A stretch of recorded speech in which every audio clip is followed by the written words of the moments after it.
Ma'am के पास ही आना चाहूंगा। अंबाला मैम, कुछ आपकी जो प्रेफरेबल पिक्स थी प्लीज शेयर कीजिए मैम। एक तो आई थिंक राकेश जी ने ऑलरेडी शेयर कर दिया है, अच्छा। That is Inox, yes, okay. Inox green, and actually it's a very good pick. मतलब अगर आप अभी इसमें इन्वेस्टमेंट प्लान करते हैं, सो मेरा नजरिया थोड़ा सा मिड टर्म के लिए है, हम्म। बस बदलाव इतना ही है कि 188 के पास में अगर आप, however it is been already recommended 2 times, मतलब मैं इसको रिकमेंडेशन मार्च से चल रही है, हर्षी, करीब 145 और मोस्ट रिसेंट 165 के भाव पर अभी रिकमेंडेशन थी। बट मैं ये बोलना चाह रही हूँ कि अभी 188 के आसपास में है। यहाँ से अगला जो पड़ाव का टारगेट है वो 225 का है, मिड टर्म, 2 महीने कम से कम, मतलब शॉर्ट टर्म 2 महीने कम से कम। बट अगर ये ओवरऑल थीम में थोड़ा सा पुश मिल जाए, थोड़ा सा गवर्नमेंट बस कुछ ऐसे बोल दे कि हाँ आपके लिए ये थोड़ा सा पैकेज हम लोग और बढ़ा रहे हैं, which is likely to happen, दिख रहा है एक एक करके जो चीजें बजट में मिसिंग थी ना, बीच बीच में अलग अलग सेक्टर्स को लेकर के, इंडस्ट्रीज को लेकर के अपडेट्स आ रहे हैं। So it's a good thing, और इसमें आगे मजबूती मुझे लग रहा है दिखेगी। तो 225 से लेकर के सीधा आप 270 के टारगेट के लिए इसमें 2 महीने से 5 महीने के व्यू पर आप एंट्री बना सकते हैं। It's a very big movement जो इसमें होने की गुंजाइश है। स्टॉप लॉस अब रहेगा, सभी लोग स्टॉप लॉस रिवाइज कर लीजिए, जिन्होंने 165 पे खरीदा वो भी, और जिन्होंने इसको 145 147 के भाव पर खरीदा था वो भी। Do revise your stop loss at 155, इतना अब इनफ है। अगर इसको ऊपर जाना है तो ये स्टॉप लॉस, ये भाव इसको बचाना चाहिए, which is likely to happen. Now मैं कुछ स्टॉक्स के फटाफट से अपडेट दे देती हूँ, जहां पर मुझे लगता है कि या तो प्रॉफिट बुक करना चाहिए क्योंकि ट्रेड दिया था, या फिर वहां से निकलना चाहिए, आई मीन होल्ड करना चाहिए। सो पहले हम स्टार्ट करेंगे ओडिशा माइन से। ओडिशा माइन, अगर आप, ओडिशा है लेकिन ओडिशा माइन है, अगर आप देखेंगे तो हमने जब जीएमडीसी की बात की थी तो इसके साथ मैंने ओडिशा माइन की भी बात की थी, सीएमपीडीआई की बात की थी। तो अब यहाँ पर आज लगभग मेरी रिकमेंडेशन 3,300 से है इस पे। अब यहाँ पर 5,000 का भाव आ चुका है, which is second target of this counter. Odisha mine में अगर आप चाहें तो एंट्री, प्रॉफिट बुक कर लीजिए, लेकिन अगर आपके पास में प्रॉफिट को स्ट्रेच करने की कैपेबिलिटीज हैं, 2 तरीके हैं, या तो ट्रेलिंग कर लो या आधा बुक करके आधे को होल्ड कर लीजिए। मैं इसको 7,000 देख रही हूँ इसी साल, मतलब बाय कैलेंडर ईयर। तो अगर आप होल्ड करना चाहें तो 7,000 तक के टारगेट के लिए ओडिशा माइन में अब भी आप होल्ड करके जा सकते हैं। वेरी हाई बीटा काउंटर, जब चलता है तो ऐसे सर्किट्स पे चलता है, जब नहीं चलता तो थोड़ी दिन शांत रहता है। तो ओडिशा माइन अभी भी होल्ड की सलाह है। Hindustan zinc is giving 12% profit, but it is still a buy. अगर आप हमसे पहले सुन नहीं पाए और बाय कर खरीदना चाहते हो तो हिंदुस्तान जिंक में प्रॉफिट बुक करने की सलाह नहीं है। जो लोग होल्ड करें प्लीज होल्ड करिए, यहाँ पर अभी और अपसाइड मूवमेंट आपको मिलेगी, करीब करीब 650 से 730 के टारगेट के लिए होल्ड करिए। दूसरा काउंटर है आपका, खरीद भी सकते हैं। दूसरा काउंटर है आपका हिंदुस्तान कॉपर, 13% का प्रॉफिट इसमें आ रहा है, बुक मत करो। आज इसमें पहला टारगेट आया 560 का, बट डोंट बुक। अपसाइड इसमें करीब करीब 600 से लेकर के 680 की और है, होल्ड करिए। फ्रेश खरीदना है तो खरीद के जा सकते हैं आप। केआरएन काफी है हर्षी, मतलब इन शॉर्ट जितने लोगों ने, जो भी आप लोगों के पास में स्टॉक्स है और उनमें टारगेट्स आ जाए हैं, तो आप चाहे तो बीच में पूछ लो, लेकिन मुझे कुछ काउंटर्स ऐसे लग रहे हैं रेडिंगटन में प्रॉफिट बुक करना चाहिए। बाकी जो है ग्रेफाइट, केआरएन बहुत है, आप उनमें चाहे तो होल्ड कर सकते हैं। रेडिंगटन में आपको प्रॉफिट बुक करना चाहिए आज। चलिए ठीक है यहाँ पर। और हमारे साथ जो है यहाँ पर, अब मैं तो सर को AJ के नाम से ही बुलाता हूँ सर गुड मॉर्निंग, धन्यवाद, कैसे हैं आप सर? एकदम बढ़िया हर्ष जी, आपके दर्शन हो गए आज। 11:30 बजे होते हैं, आज पहले हो गए। नहीं सर, मुझे भी आपके बहुत दिन बाद दर्शन हो गए। आपकी शर्ट और मुझे लग रहा है कोट का कलर, मेरी शर्ट का कलर और आपके कोट का कलर एकदम मैच हो रहा है। हम लोग हालांकि डिस्कशन नहीं हुआ, लेकिन मैचिंग बनती हुई दिख रही है सर। चलिए अब मैं आता हूँ आपके पास। और सर मैं बेसिकली खबर, क्योंकि आप कमोडिटीज पे अच्छी ग्रिप रखते हैं, काफ़ी अच्छी ग्रिप रखते हैं, तो मैं इसी पे चर्चा करना चाहता हूँ। आज नाल्को को देख लीजिए, हिंडाल्को को देख लीजिए, वेदांता शेयर्स जो है वो एल्यूमिनियम को देख लीजिए, एक अच्छी तेजी देखने को मिल रही है। स्टॉक नाल्को की बात करें 8% तक उछला पड़ा है यहाँ पे। अगर आप हिंडाल्को को देखें 3% के आसपास की तेजी है। दरअसल खबर जो निकल के आ रही है, अपने दर्शकों के सामने एक बार स्क्रीन पर रख देते हैं। जो नॉक्स हाइड्रो की जो और नोटो रिफाइनरी है, उसमें एल्यूमिनियम का उत्पादन घट गया है यहाँ पर। बेसिकली देखिए, गैस की कमी के कारण जो नॉक्स हाइड्रो है, उन्होंने अपनी जो यहाँ पे एल्यूमिनियम रिफाइनरी है उसमें एल्यूमिनियम उत्पादन को घटा दिया है। 50% तक की क्षमता जो है घटती हुई दिखी है, यानी कि एल्यूमिनियम जो बन रहा था जितनी कैपेसिटी से, अब वो लगभग आधा होता हुआ दिखेगा। इसका मतलब एल्यूमिनियम की सप्लाई जो है वो कम होगी और कीमतों में तेजी आती हुई दिखेगी। उसका रिफ्लेक्शन साफ तौर पर स्टॉक्स में देखने को मिल रहा है। यहाँ पे एल्यूमिनियम की कीमत, अब एल्यूमिनियम की कीमत के करीब करीब 10% के आसपास जो स्थितियां जो है देखने को मिल रही हैं। अब सर, क्योंकि आप तमाम मैटर्स को कवर करते हैं बहुत बारीकी से। ये समझाइए, ये जो तेज़ी बन रही है, ये इसको एक अपॉर्चुनिटी के तौर पे रखना चाहिए, भुनाना चाहिए, यहाँ पे क्या करना चाहिए? देखिए हर्षी, अगर अपन नेल्को की बात करें तो एक फ्रेश ब्रेकआउट आया है। इनफैक्ट अभी डेली चार्ट में थोड़ा सा ओवरबॉट टेरिटरी में जा रहा है, तो छोटा मोटा करेक्शन आ सकता है। 418 रुपए के आसपास का भाव चल रहा है। जब तक 358 रुपए के नीचे वापस ये न निकले तब तक ये रैली कंटिन्यू रह सकती है। एक छोटा सा पॉज आ सकता है 2-4 दिनों का, लेकिन सूनर और लेटर 465 और 475 रुपए तक के भाव हम नेल्को में देख सकते हैं। अगर हिंडाल्को की अपन बात करें तो हिंडाल्को भी सेम चार्ट सेटअप है। 990 रुपए का जब तक मंदा नहीं पड़ रहा है तब तक फ्रेश मंदी आ जाए इसकी संभावना कम है। डिप मिल सकता है 1050 तक का, तो वहां पर एक अपॉर्चुनिटी बनती है 990 रुपए के स्टॉप लॉस से।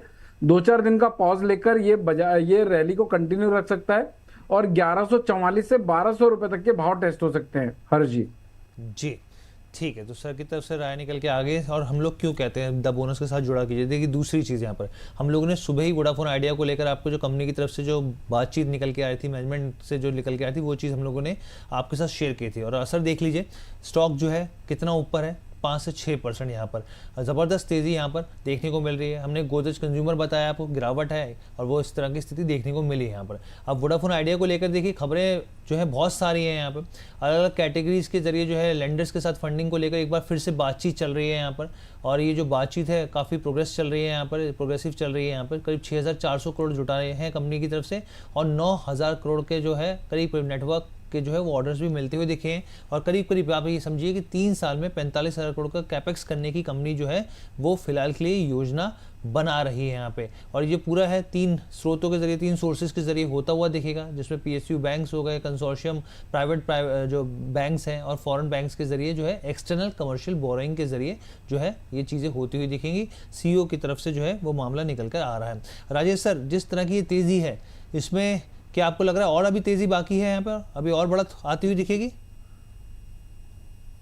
सर बात हिंडाल्को की कर रहे हैं आप? नहीं सर, वोडाफोन आइडिया।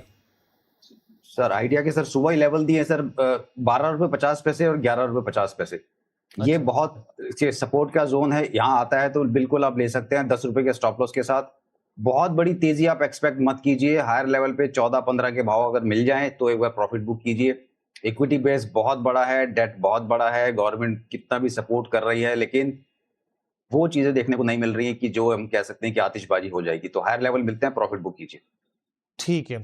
अच्छा, TD पावर सिस्टम के ऊपर भी हम लोगों ने चर्चा की थी। यहाँ पर नतीजे बहुत शानदार है, तोड़ू फोड़ू नंबर आए और स्टॉक में भी एकदम तोड़ू फोड़ू चाल देखने को मिल रही है। 15% तक स्टॉक चढ़ गया है यहाँ पे। अंबाला मैम, किस तरीके से देख रहे हैं यहाँ पर आप TD पावर को? अच्छा है, TD पावर के साथ साथ ना, ठीक है चलिए, हमको CMR ग्रीन, जब एल्यूमिनियम की बात आती है तो एल्यूमिनियम स्केर्सिटी के साथ वो कंपनीज फोकस में आ जाएंगे जो पुराने पड़े हुए एल्यूमिनियम जो स्क्रैप में पड़े हैं उनको रिसाइकल करती हो। So CMR green could be a multibagger opportunity. आपने मुझे TD पावर को लेकर के बात किया था ना? Yes ma'am. और ये ठीक है, तो TD पावर इज 1470, बढ़िया है, चलेगी। पेशेंस रखिए, प्रॉपरली पोजीशन साइजिंग रखिएगा। आई रिमेम्बर 970 पर रिकमेंडेशन आई थी, सॉरी 990 पर रिकमेंडेशन दी थी, स्टॉप लॉस 970 का रखा था, हिट हो गया था वो 20 पॉइंट का। उसके बाद दोबारा एंट्री दी थी, तो लकीली एंट्री कर पाए दोबारा से, और अभी ये स्टॉक अभी चल रहा है। उसके बाद में 1400 प्लस ही है, 1500 समथिंग हाई है। आइडिया इज दिस कि अगर आप अब भी बाय कर रहे हैं, पहले तो अपनी एक्सपेक्टेशन सेट कर लीजिए। शॉर्ट टर्म वाला काउंटर नहीं है, मतलब ट्रेड करने लायक नहीं है, इन्वेस्टमेंट के लिए जरूर है। चाहे आप short term to mid term ही क्यों ना करें, लेकिन इन्वेस्टमेंट प्लान करिए ताकि आप पोजीशन होल्ड कर सके। बिकॉज जब ये चलता है तो ये हिस्ट्री क्रिएट करता है मिनट से। और अभी चल रहा है 1470 पर, मिनिमम 2000 के टारगेट के लिए आज भी अच्छा है, जबकि चल चुका है 40% since we recommended this, but आज भी इस भाव पर अच्छा लग रहा है, तो आप इसको खरीद के जा सकते हो। आई एम क्वाइट कन्विंस्ड कि पूरा कैलेंडर ईयर शायद लग जाए, लेकिन फाइनेंशियल ईयर पूरा नहीं लगेगा ये वाला 2000 टच करने के लिए। और स्टॉप लॉस आप लगा के चलिए 1200 का क्लोजिंग बेस्ड। मैम की तरफ से जो है जानकारी निकल के, बहुत इंपॉर्टेंट जानकारी है यहाँ पर। अच्छा, एक स्टॉक के ऊपर मैं अपने दर्शकों का फोकस करना चाहूँगा, यूनिवात्सु। यूनिवास्तु को अगर स्टॉक देखेंगे आप तो आज शानदार तेजी देखने को मिल रही है। कल ब्लॉक डील हुई थी, 4 लाख शेयर जो हैं 130 रुपए प्रति शेयर के भाव पर जो है वो होते हुए दिखे थे। करीब जो है खरीदारी किसने करी है, टॉरस म्यूचुअल फंड ने 1.2% स्टेक जो है वो खरीदारी करते हुए दिखे हैं यहाँ पे। अमित सर, मैं आपके पास आना चाहूंगा। अगर नेट सेल्स देखेंगे इसकी तो बहुत ही शानदार जंप रहा सर, मतलब 300% का जंप आया। अगर क्वार्टर वन के हिसाब से YoY बेसिस पे देखेंगे, नेट प्रॉफिटेबिलिटी में 200% से ज्यादा का जंप रहा सर। एबिटा की बात करेंगे 233% का जंप रहा सर। EPS जो है इसमें भी काफी अच्छा नंबर जो है वो देखने को मिला और करीब 2000 करोड़ के आसपास की ऑर्डर बुक है सर। यूनिवास्तु में क्या किया जाए? सर यूनिवास्तु का एक बार स्पेल आउट कर देंगे सर? UNIVASTU। नहीं, मेरे लिस्ट में नहीं है सर ये। अच्छा, राजेश सर आप देख पा रहे हैं सर यूनिवास्तु इंडिया सर 5% चढ़ा हुआ है। सर्किट है सर 145 रुपए और 76 पैसे का भाव है। हर्ष बाबू अपने दर्शकों को याद दिला दें, ये काउंटर हमने जाते जाते जीत में भी डिस्कस किया था। मंथली पर बहुत अच्छा ब्रेकआउट है, मल्टी बैगर रिटर्न्स काउंटर दिए हैं। किसी के पास भी है बिल्कुल होल्ड करके चलिए, स्टॉप लॉस लगाइए 120 रुपए का और उसके राइड को कंटिन्यू कीजिए। जिस तरीके से लॉन्ग टर्म चार्ट है, ये काउंटर कहीं भी जा सकता है। ऑल टाइम हाई भी अभी यहाँ से निकालेगा तो फ्रेश इसमें तेजी बनेगी। तो 120 का स्टॉप लॉस लगा करके ट्रेल कीजिए। अच्छा, जिस तरह के नंबर आए हैं सर, हालांकि देखिए एक हिसाब से नंबर को देखना वो गलत होगा। यहाँ पे बहुत सारे फैक्टर्स एक साथ काम करते हैं साइकिल्स के हिसाब से, लेकिन लॉन्ग टर्म जो अपॉर्चुनिटी में चाह रहे हैं जो निवेशक, उनके लिए कैसा स्टॉक लग रहा है आपको? देखिए वो बताया ना, बहुत अच्छा काउंटर है। क्या होता है ना, जब हम मंथली चार्ट देखते हैं लॉन्ग टर्म के लिए, तो जिस भाव पे हमें वो अवेलेबल होता है ना, हमारा दिल उस भाव पे लेने की हिम्मत नहीं कर पाता। बिल्कुल सर। हम इसको देखेंगे यार 145 हो गया, लेकिन अगर हम इसको 1 से 2 महीने पहले जाएंगे तो हमें लगेगा ये तो 2 महीने में डबल हो गया, तो अब इस भाव पे क्यों लेना है। वेट करते नीचे आएगा, नीचे वो काउंटर आता नहीं है, वो फिर वो मिस हो जाता है। तो आप थोड़ी बहुत क्वांटिटी आप इसमें बनाइए और 120 रुपए के आसपास का स्टॉप लॉस लगा लीजिए, इसको ट्रेल कीजिए। बहुत अच्छा सपोर्ट इसके ऊपर वही 110 105, ये एक ऐसा रेंज है जहां पे रिट्रेस करने के बाद आके दोबारा ये चल सकता है। मंथली वाले चार्ट की बात कर रहा हूं, तो बिल्कुल यहाँ ले लीजिए, थोड़ा सा लोअर लेवल पे मिले और थोड़ा ले लो, 120 का क्लोजिंग का स्टॉप लॉस लगा लो। उसके बाद दोबारा अगर गिर जाए तब देखेंगे, नहीं आता तो राइट करो। ठीक है। अंबाला मैम, पीएनबी के ऊपर मैं आपके पास आना चाहूँगा। और पीएनबी के ऊपर हम लोगों ने देखा जो नंबर्स थे वो अच्छे से रहे हैं मैम पिछले कुछ समय में, और यहाँ पर जो है कुछ ब्रोकरेज रिपोर्ट जो थे वो भी काफ़ी ज़्यादा पॉजिटिव साउंड कर रहे थे, मैंने जो पढ़ पाया था मैम। आज स्टॉक में 5% की तेज़ी है मैम पीएनबी को लेकर, आपके क्या नज़रिया रहेगा? और खासतौर पर जो एमडी की जो चर्चाएं सुन रहा था मैम, आगे को लेकर काफ़ी वर्टिकल्स को लेकर वो आगे बढ़ रहे हैं यहाँ पर, आउटलुक आपका क्या मानना है मैम?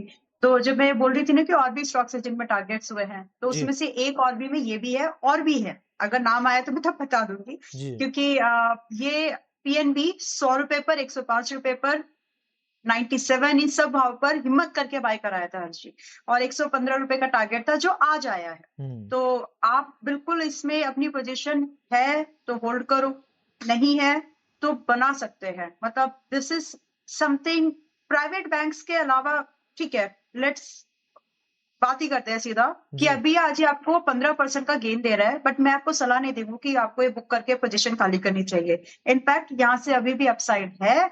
अब यहाँ से जो अगला पड़ाव है वो 125 का है, दूसरा है फिर 145 रुपए के टारगेट के लिए आप इसमें आज भी एंट्री बना सकते हैं। ये तो बेयर मिनिमम है जो बाय दिसंबर नवंबर तक मुझे लगते आएंगे। इसके बाद की जो जर्नी है वो ओवरऑल इकोनॉमी कैसे रिएक्ट कर रही है, बहुत सारे कैसे इसमें रेपो रेट्स क्या आते हैं, घटते हैं कि बढ़ते हैं, उसके ऊपर डिपेंड करेगा।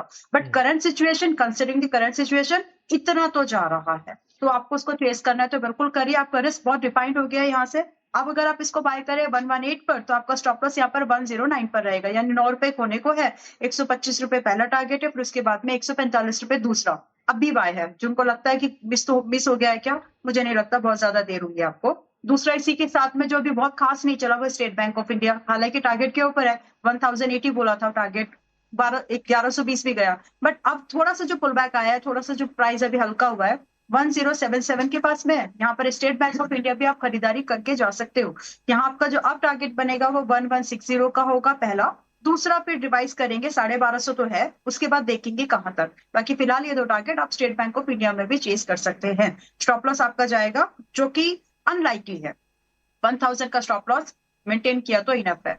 अगर समय रहा बीच में तो 2 बैंकिंग स्टॉक और है वो बाद में डिस्कस बिल्कुल करेंगे। मैम, साथ-साथ करते रहेंगे हम लोग चर्चा। अब जैसे ये निकल कर आ गया वैसे और भी स्टॉक निकल के आ जाएँगे।